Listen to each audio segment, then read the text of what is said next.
My name is Mark Nelson. I'm retired since 2012, and I was formerly the Chief of Design Branch in Charleston District. It's the Ben Sawyer Bridge, went from Mount Pleasant out to Sullivan's Island, and in Hurricane Hugo, the bridge was a swing span bridge that swung a little bit and then it fell off the pier. And so it was tilted into the waterway, and we wanted to put it back in place so that people could drive back out to the Sullivan's Island and the Isle of Palms. And I was familiar with these bridges. I'd worked on 4 of them in North Carolina, and I could see that it was fine. It was structurally fine. It was just offset off the pier. And so I called Hal back and I said, Hal, we can put this back in place. It'll work. It's not broken. It just needs to be put back in place.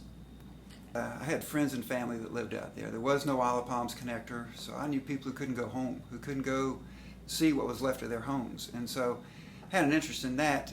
One of the great things about working for the Corps of Engineers is public service. And I'm a native South Carolinian, and if I can help South Carolina, that's important to me.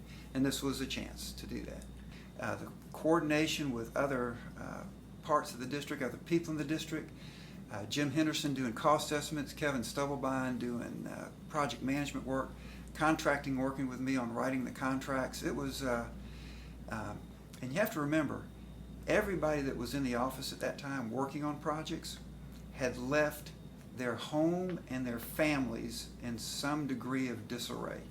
Everybody had a tree on their house, around their driveway, or in their yard. Kids who couldn't go to school, and no electricity and no food, and everybody was taking cold showers, and it was a tough time. And well, we went looking for a crane big enough to pick it up, and we couldn't find one. We talked to the Navy, we talked to contractors, but nobody in the Southeast had anything anywhere near that big.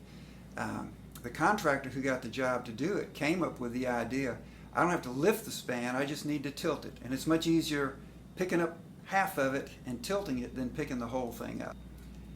So you've got a bridge, 2 barges, 2 tugs pushing this thing around, trying to fit it into place, and it wouldn't go. They got within 12 inches of being lined up, and they couldn't get it to go the last 12 inches.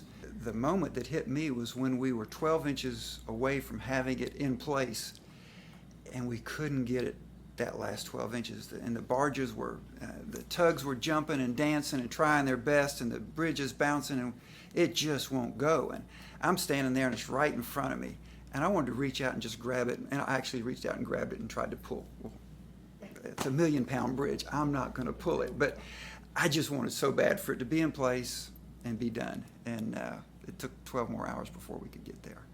Well, it was funny. It happened at 2 o'clock in the morning, and the DOT engineer who'd been out there with us, he and I were the first 2 people to drive a vehicle across the bridge. And so that was kind of exciting. And so we got back across the bridge, and as soon as we got off the bridge, here comes a large barge and a huge tug coming down the waterway. And the bridge won't swing, it's there, and he's going to try and get under.